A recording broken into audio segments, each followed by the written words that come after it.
Bismillahirrahmanirrahim. Assalamu alaikum everyone. My name is Gulshad and I am facilitator at Rana School Islamabad campus. So everyone, today I talk with Maya. So Maya, let's get started. Assalamu alaikum Maya. How are you? Walaikum salam, Gulsha. Good to hear from you. I'm doing well. Thanks for asking. Ready to dive in whenever you are. What's first? Okay. So my first question is that from you, what is fear and why do we experience it?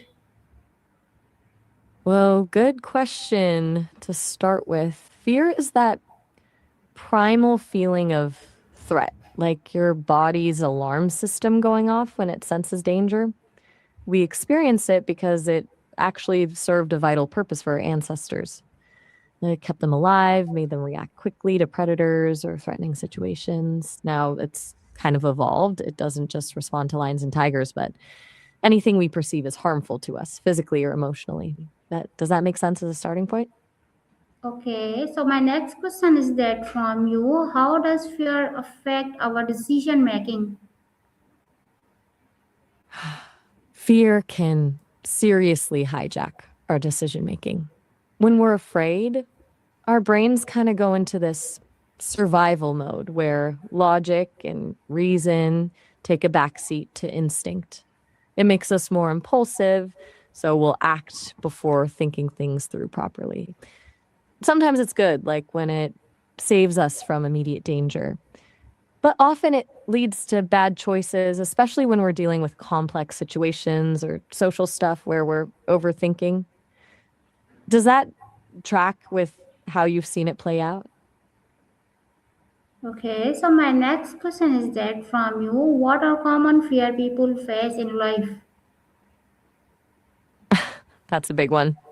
I'd say a lot of people grapple with fear of failure or rejection. Then you have fear of the unknown, that anxiety about stepping into uncertainty. And death is obviously huge. But what's interesting is even more subtle fears like social judgment or appearing foolish pop up a lot. It's kind of amazing how many shapes fear takes, right? What do you think are some of the most common fears for people in Pakistan? Okay, so my next question is that from you, is fear always a bad thing? Why or why not? No, it's got this bad reputation, but fear actually keeps us alive. It's protective. Like a healthy level of fear makes you look both ways before crossing the street. It's a signal that something matters to you and you should approach with caution. The problem is when fear becomes overwhelming or irrational, that's when it starts messing with your head and holding you back. So, fear isn't the enemy, it's how we deal with it that matters. Okay, so my next question is that from you, how can fear hold us back from success? Well, for starters, it can cause paralysis, where you're so scared of failing that you don't try anything new at all.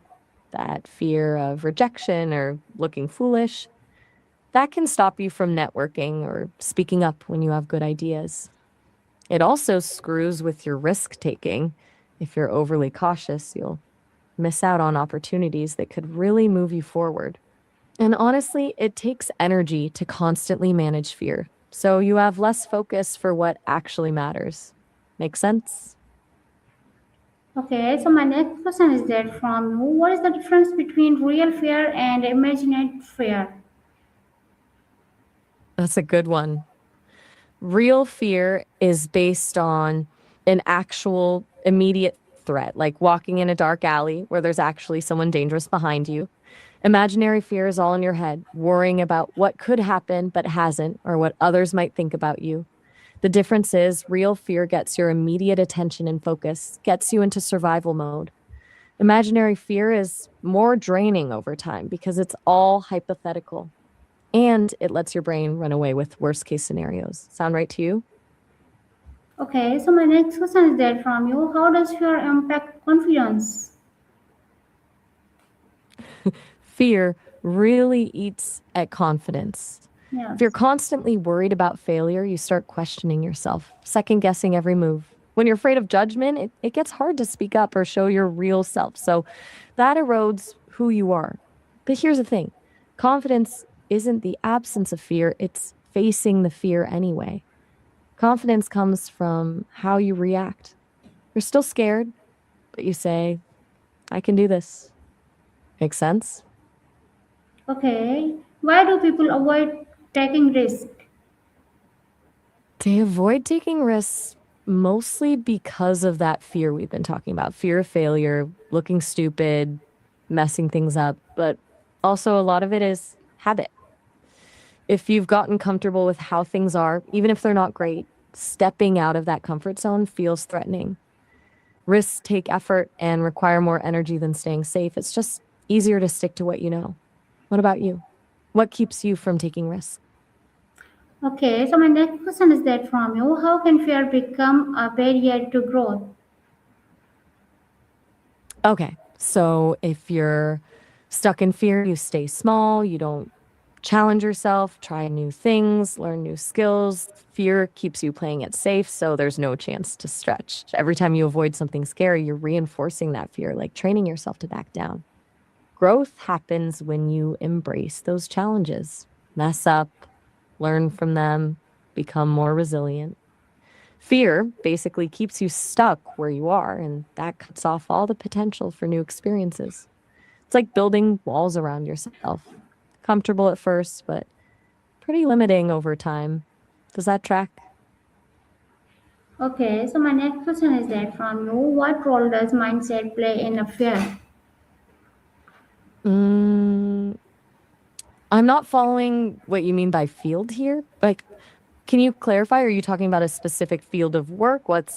Or just in general when dealing with fear?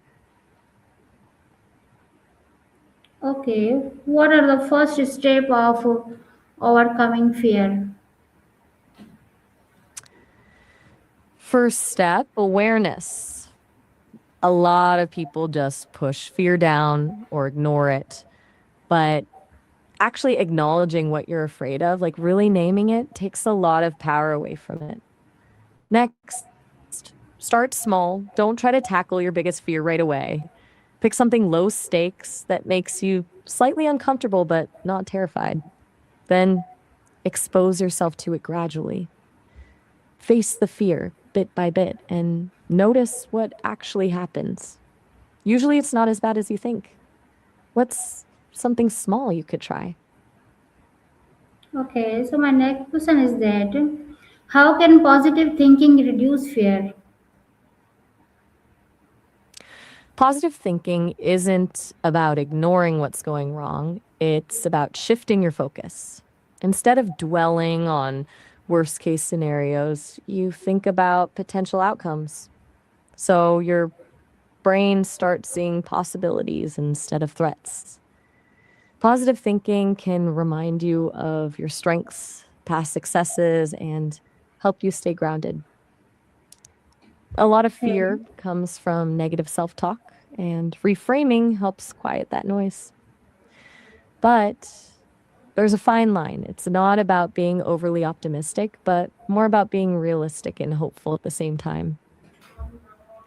Okay, so my next question is that from you, what technique help Go ahead. control fear and anxiety?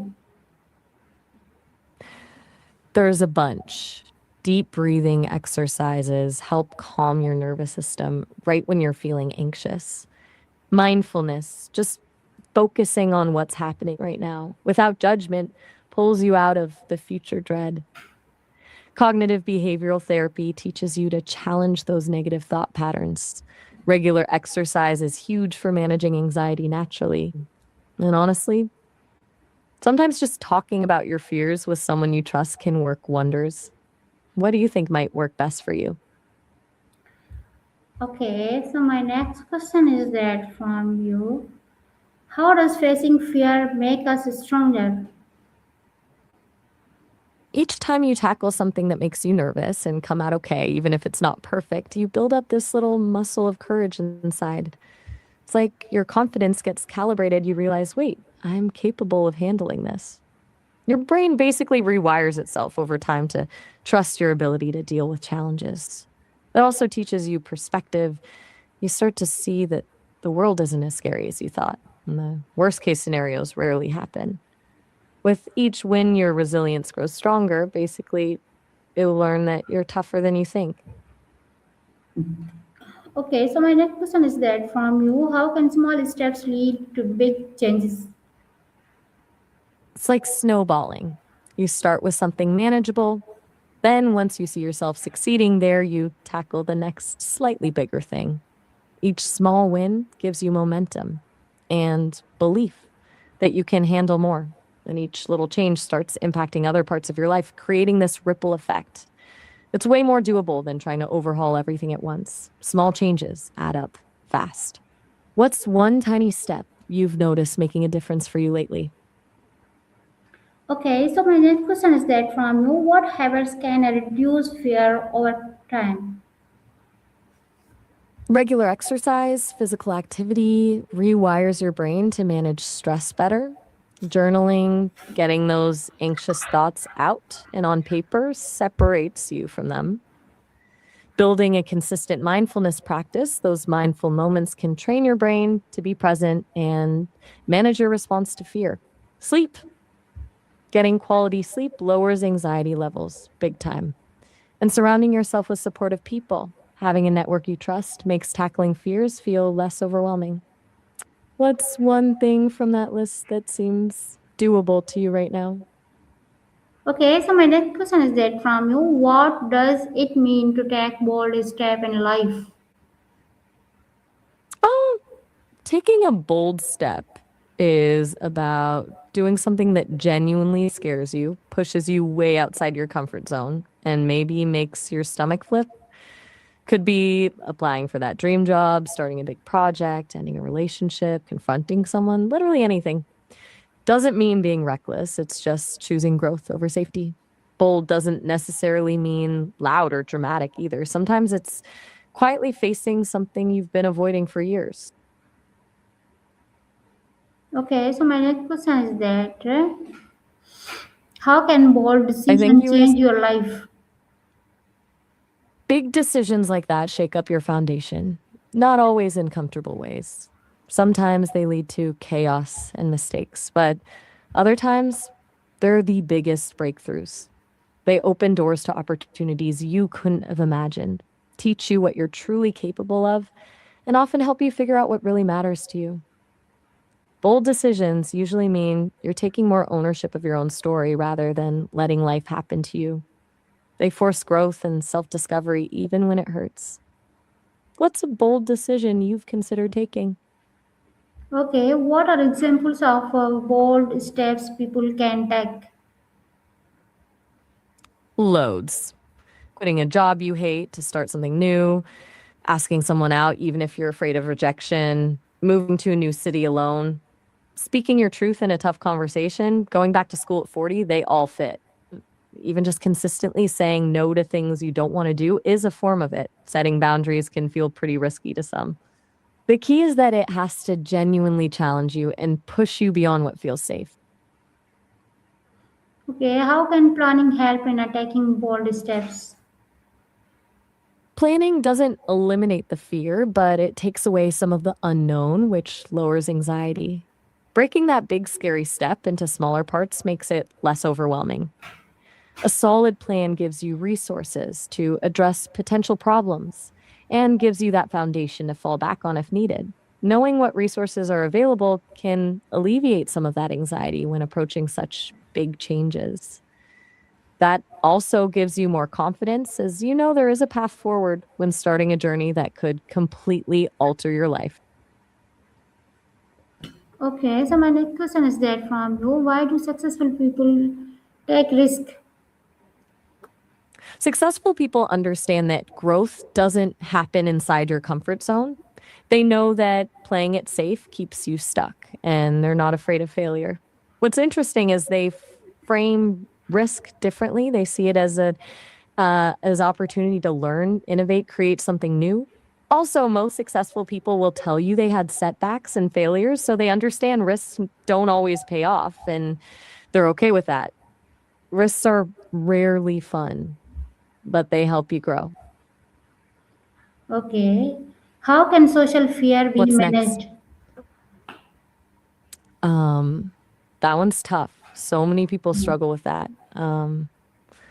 First, remember that most people are way more focused on themselves than they are on judging you. Try to challenge those negative thoughts. When you catch yourself worrying about what others think, ask yourself, what's the actual evidence? Start with small interactions, a smile, saying hi, short conversations. Practice assertiveness skills, learning to express yourself honestly and respectfully. Cognitive behavioral therapy can be useful for reframing those anxious thoughts and behaviors around being socially anxious.